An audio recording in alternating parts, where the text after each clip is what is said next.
Sentences है जिनका हम अपने कम्युनिकेशंस में यूज करते हैं।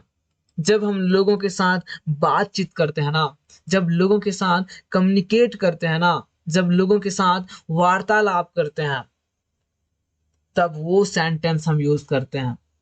वो हिंदी के कौन से सेंटेंस है जिनका हम इस्तेमाल करते हैं, और उसका इंग्लिश आज मैं बताने वाला हूँ कि कैसे उसको आप यूज कर पाओगे और कैसे उसको आप अपनी कम्युनिकेशंस में इस्तेमाल कर पाओगे।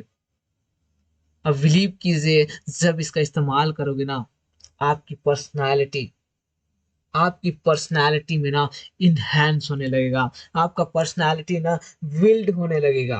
तो कौन से वो सेंटेंस है? नो यूज ऑफ, कोई फायदा नहीं। बोलते हो ना, कोई फायदा नहीं अब पछताने का, कोई फायदा नहीं वहां जाने का, कोई फायदा नहीं अब मुस्कुराने का, कोई फायदा नहीं रोने का। ऐसे जब सेंटेंस का यूज करते हो ना, अपनी जो डे टू डे लाइफ में यूज करते हो कि नहीं करते हो, बताओ मुझे। कमेंट बॉक्स में टाइप करो, अगर यूज करते हो ना, यस टाइप करो। अभी टाइप करो, मैं देख रहा हूँ आपका कमेंट, आपका कमेंट मैं पढ़ रहा हूँ कि क्या आप जो है यूज करते हो कि नहीं करते हो। यूज करते हो तो बताओ, कोई फायदा नहीं अब इस तरह की बातें करने का, कोई फायदा नहीं वहां जाने का, कोई फायदा नहीं यहाँ आने का, कोई फायदा नहीं अब पछताने का। तो ये जो सेंटेंसेस है ना, इसका आप यूज करते हो, और वो कैसे यूज होगा? नो यूज ऑफ, जो ये वर्ड है ना, इसका यूज करेंगे। चलिए कुछ एग्जांपल्स में आपके लिए जो है दिखा रहा हूँ, ताकि आपको कुछ समझ में आए कि कैसे इस सेंटेंस का यूज करते हैं। अब पछताने का कोई फायदा नहीं, अब पछताने का कोई फायदा नहीं। It is no use of repenting. क्या बोलना है? It is no use of repenting. अब रोने का कोई फायदा नहीं। It is no use of cry. अब वहां जाने का कोई फायदा नहीं। It is no use of to go there. अब वहां आने का कोई फायदा नहीं। It is no use of to come here. ऐसे आप सेंटेंस का यूज करोगे। कई बार सुने होगे ना, अब पछताने का कोई फायदा नहीं जब चिड़िया चुग गई खेत। गलत है यार, गलत है ये। अगर नहीं पछताओगे ना, तो चिड़िया और एक बार आएगी और खेत को फिर से चुग जाएगी। तो इसलिए पछताना भी चाहिए। चलो नेक्स्ट सेंटेंस दिखाता हूं मैं, कौन से वो है। कब तक आखिर तुम यूं चुप बैठे रहोगी? कब तक आखिर तुम लोगों की कमेंट सुनते रहोगे? कब तक आखिर तुम इंग्लिश नहीं बोलोगे? कब तक आखिर तुम ऐसे ही बैठे रहोगे? ये जो हाउ लॉन्ग शब्द है ना, इस हाउ लॉन्ग शब्द का यूज करना है आपको। इस जो हाउ लॉन्ग शब्द है ना, ये जो वर्ड है ना, इस वर्ड का यूज करके आप ऐसे सेंटेंस जो कब तक जो यूज करते हो ना अपने कम्युनिकेशंस में, जो हिंदी के सेंटेंसेस है उसमें यूज करते हो, वो आप यूज करोगे। चलिए मैं कुछ ऐसे एग्जाम्पल्स दिखा रहा हूँ। क्या है वो एग्जाम्पल्स? आखिर कब तक तुम उसका इंतजार करोगे? वो इस किसी को आप बुलाए हो इंतजार करने के लिए, और इंतजार करते करते आपको जो 2-3 घंटा हो गया। अब आपका फ्रेंड बोल रहा है कि आखिर कब तक तू इंतजार करेगा उसका। चल अब घर चलते हैं। आज के बाद बोलना, how long will you wait her? How long will you wait her? आखिर कब तक तुम उसकी याद में रोगे? How long will you cry for her? आखिर कब तक तुम यूं ही हाथ पे हाथ धरे बैठे रहोगे? आखिर कब तक तुम इंग्लिश नहीं सीखोगे? आखिर कब तक तुम ऐसे ही लोगों के कमेंट सुनते रहोगे? ये जो सेंटेंस है ना, इन सेंटेंस को बनाओ, कमेंट बॉक्स में टाइप करके बता दो कि कैसे बनाना है, और कैसे हाउ लॉन्ग जो वर्ड है ना, इसका यूज करना है। और ये जो वर्ड है, ये जो सेंटेंस है ना, हम अपने डेली, जब हम लोगों के साथ बातचीत करते हैं, लोगों के साथ कम्युनिकेट करते हैं, लोगों के साथ डिस्कस करते हैं ना, उस दौरान यूज करते हैं। चाहे वो हमारे कोई मित्र हो सकते हैं, कोई फ्रेंड हो सकते हैं, कोई भाई हो सकता है, किसी के बहन हो सकती है, या किसी के फादर हो सकते हैं। किसी के साथ भी अगर आप यूज करते हैं ना इन सेंटेंस को, तो आप कैसे यूज करेंगे? हाउ लॉन्ग शब्द का यूज करके। चलो कमेंट बॉक्स में आप टाइप करते रहिए। स्पीकिंग एज, जो ये वर्ड है ना, की हैसियत से, मीनिंग है की हैसियत से।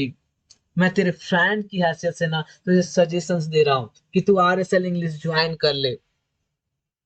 मैं तेरे दोस्त की हैसियत से तुझे सजेशंस दे रहा हूं कि तू इंग्लिश बोलना सीख जा। मैं तुझे अपने एक बेस्ट फ्रेंड की हैसियत से बोल रहा हूं कि तू RSL ज्वाइन आज ही कर ले।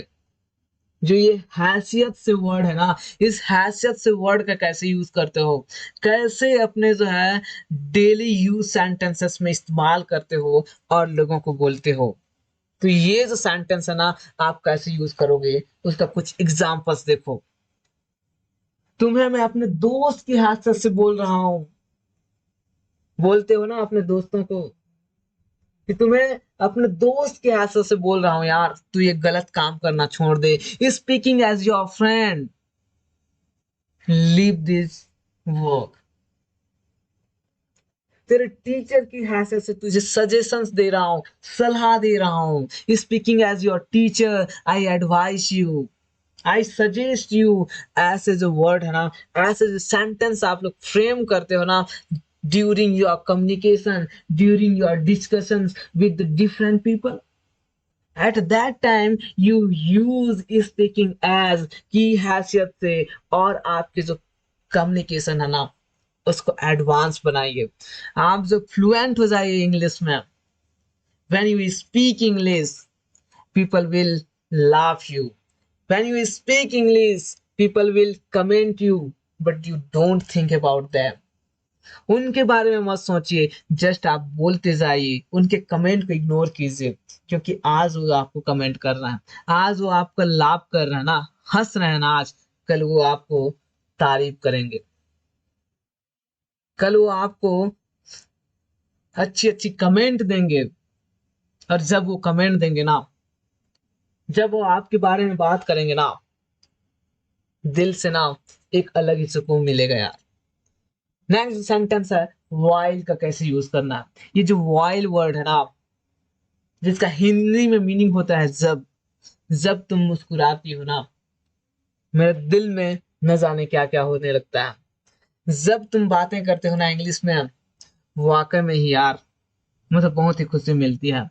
जब तुम लाइक कर देते हो ना, मुझे मोटिवेशन मिल जाती है। जब तुम शेयर कर देते हो ना वीडियो को, इंग्लिश में क्रांति आ जाती है यार। और जब चैनल को सब्सक्राइब कर लेते हो ना, तो मुझे अंदर से ना और ज्यादा एनर्जी मिल जाती है। तो ये जो जब शब्द का यूज है ना, कैसे यूज करोगे? जब तुम वहां जाते हो ना, जब तुम यहाँ आते हो ना, तुम जब गाना गाते गाते हंसते हो ना, तो ये जो वर्ड है इसको कैसे यूज करेंगे वाइल का, वो देखते हैं एग्जाम्पल के साथ। वह रोते रोते जा रही थी, ठीक है, मतलब जब वो जा रही थी ना, उसी दौरान वो रो भी रही थी। तो कैसे यूज करोगे? She was crying while going. जब वो जा रही थी तब वो रो रही थी। नहाते नहाते गा रही थी। ऐसे जो वर्ड है, आप भी कभी कभी गाते होगे ना। हर कोई ना अंदर से बाथरूम सिंगर होता है यार, सुने होंगे। हर कोई ना अपने आप में एक सिंगर होता है। हर कोई गाना गाना चाहता है, भले ही वो ना सामने ना गा पाए, भले ही ना दो लोगों के सामने ना गा पाए, पर जब वो नहाते रहता है ना, जब वो अकेले में होता है ना, वो गुनगुनाते रहता है। तो जब वो गुनगुनाता है, कुछ गाना गाता है ना, जब वो नहाते नहाते या फिर कुछ करते करते वो गाना गाते रहता है, गुनगुनाते रहता है ना, तो उस समय आप वाइल का यूज करते हो। कैसे यूज करते हो? He was singing while bathing. He was singing while bathing. जब वो नहा रहा था ना, तभी वो गाना गा रहा था। जब वो जा रहा था ना, तब वो देख रहा था। when he was going when he was going while looking। जब वो देख मतलब जा रहा था, तब वो देख रहा था। तो ऐसे जो वर्ड है ना, ऐसे वर्ड का यूज करोगे, ऐसे सेंटेंस का यूज करोगे और वाइल का यूज करोगे। बताइए कुछ ऐसे ही सेंटेंस और कमेंट कीजिए कैसे ऐसे सेंटेंस को बना सकते हैं। मैं मोबाइल देखते देखते सो गया। कमेंट पे जो है अभी इसका आंसर दो। मैं मोबाइल खेलते खेलते ना सो गया। अभी आंसर दे दो यार। मैं देख रहा हूँ आपका कमेंट, मैं पढ़ रहा हूँ आपका कमेंट, कितने लोग जो है सही बनाते हो। मैं पढ़ते पढ़ते मोबाइल देख रहा था। मैं गाते गाते डांस कर रहा था।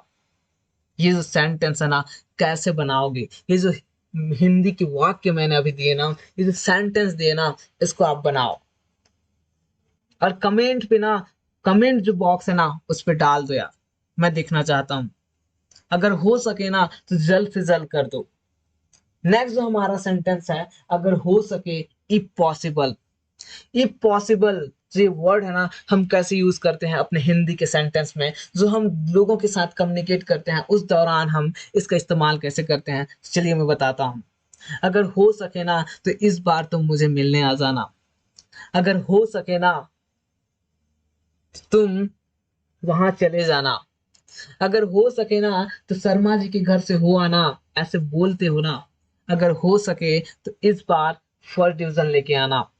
ये जो हो सके जो शब्द है ना, इफ पॉसिबल का यूज करके आपको बनाना है। तो वो जो एग्जाम्पल्स है मैं दिखा रहा हूं। अगर अगर हो सके तो तुम मुझे भूल जाना। बोलते हैं ना, जब किसी को बोलना होता है ना कि अगर हो सके तुम मुझे भूल जाना, क्या बोलोगे? If possible forget me.